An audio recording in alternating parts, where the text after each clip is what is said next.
If only you meant it.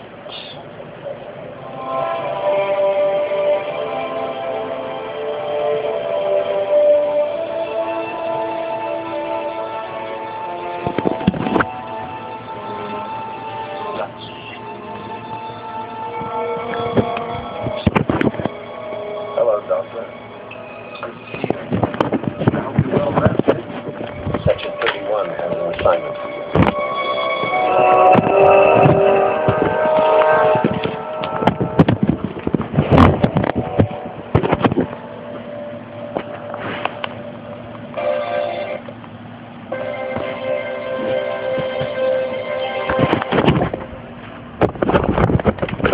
Taking quite a risk. I'll secure sitting here in 30 seconds.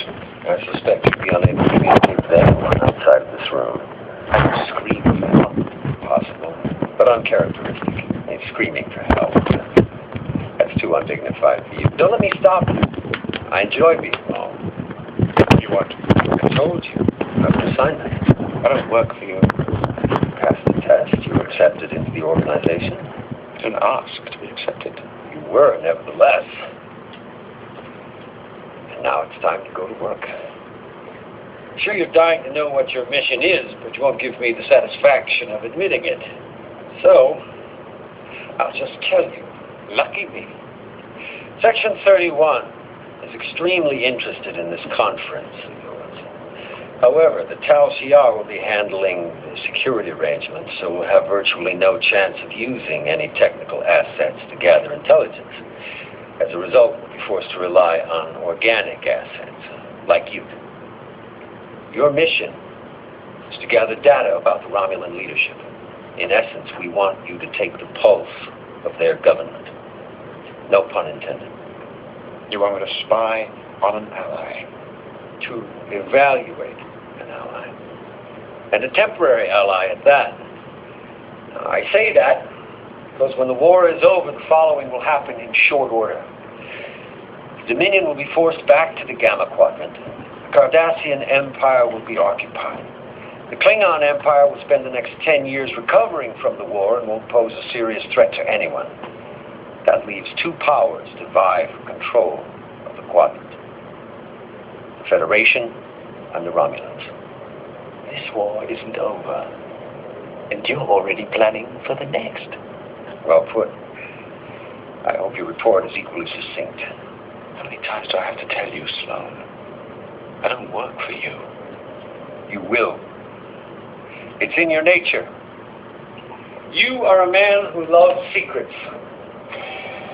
Medical, personal, fictional. I am a man of secrets. We want to know what I know. And the only way to do that is to accept the assignment.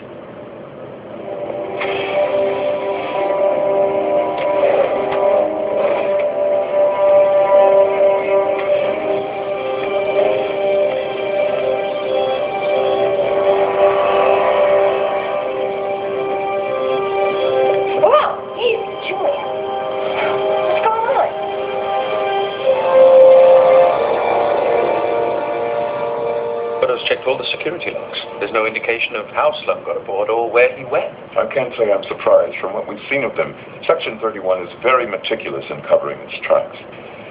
I had a conversation with Admiral Ross this afternoon. He and I both agree that the Romulan conference is too important to cancel. What about me? Starfleet Command has promised to send the expert on Dominion biogenic weapons and Cutracell White to the conference. Since that's you go. And we want you to carry out your assignment. Make a few discreet observations on the Romulan leadership, and then wait for Sloan to contact you again. Somehow, I don't think getting Sloan any information is a good idea. That was my instinct as well. But after talking to Ross, I think we might have an opportunity here we can turn to our advantage. Officially, Starfleet Command has said that they are appalled at the very notion that an organization like Section 31 might exist, and that they plan to get to the bottom of this entire business. And unofficially? They have quietly pushed the investigation aside, which means either they don't take Section 31 seriously, or someone at Starfleet Command is protecting them. Either way, we now have a chance to get someone inside, and I think I want to take it. So you want me to play along? Pretend that I've decided to work for Sloan after all? Exactly. When he contacts you to find out what you learned at the conference, make it seem like you've reluctantly come around to his way of thinking. Let him believe that he has seduced you into helping him. Well, that shouldn't be too difficult. Sloan thinks I'm already so tempted that I barely can see straight. Well, listen, I better pack. The Bellerophon leaves in 3 hours. One more thing, Doctor. Remember, this isn't a game. Section 31 is very dangerous. If Sloan even suspects that you are really working for us. I understand.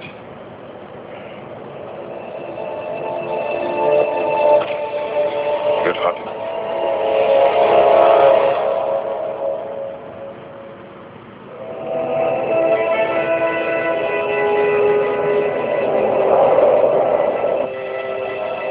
A glass of Romulan ale, Doctor? Thank you, Senator. The trading embargo has been officially lifted, if you were wondering, It hadn't crossed my mind, actually. to one of the many benefits of the alliance.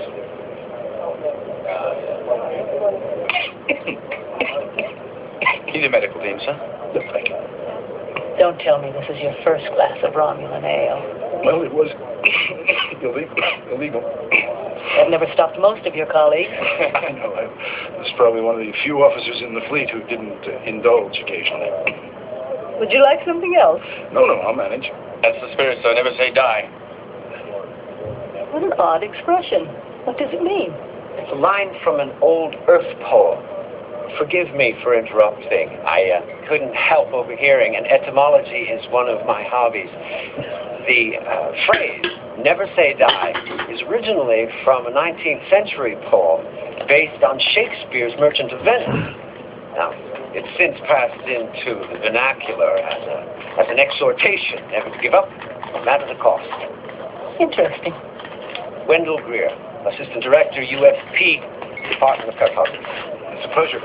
Admiral William Ross, Senator Kretek, Admiral, Senator. and Dr. Julianne Bashir. The physician from Deep Space Nine. I was hoping to meet you. I have so many questions about the Bajoran sector. Navigational anomalies, transport patterns. Could you spare a moment? Unless I'm interrupting. Not at all.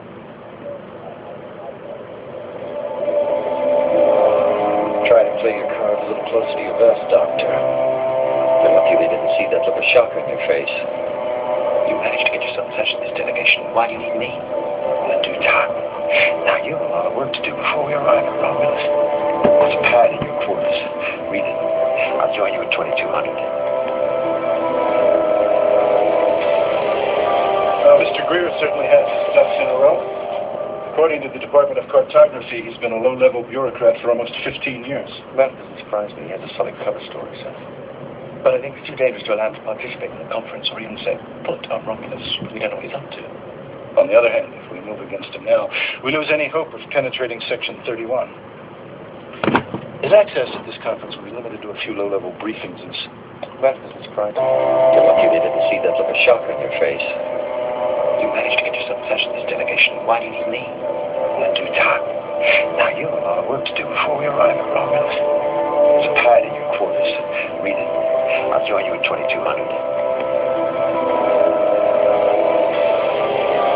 Mr. Greer certainly has his ducks in a row. According to the Department of Cartography, he's been a low-level bureaucrat for almost 15 years. That doesn't surprise me. He has a solid cover story, sir. But I think it's too dangerous to allow him to participate in the conference or even set foot on Romulus. We don't know what he's up to. On the other hand, if we move against him now, we lose any hope of penetrating Section 31. His access at this conference will be limited to a few low-level briefings and seminars. It shouldn't be too hard to keep tabs on him. If Sloan's here, it suggests something more important than a simple intelligence-gathering mission. He's up to something, and it's imperative that we know what that something is. We go forward. Next. Neral, formerly proconsul, now praetor of the Romulan Star Empire. Neral's ascension to the top post was confirmed by the continuing committee a little over a year ago. His immediate family was killed in a Klingon raid approximately 25 years ago. His interests include sociology and archaeology. His favorite food is Delvan pudding, and his pet settlet's name is Pensho. Good.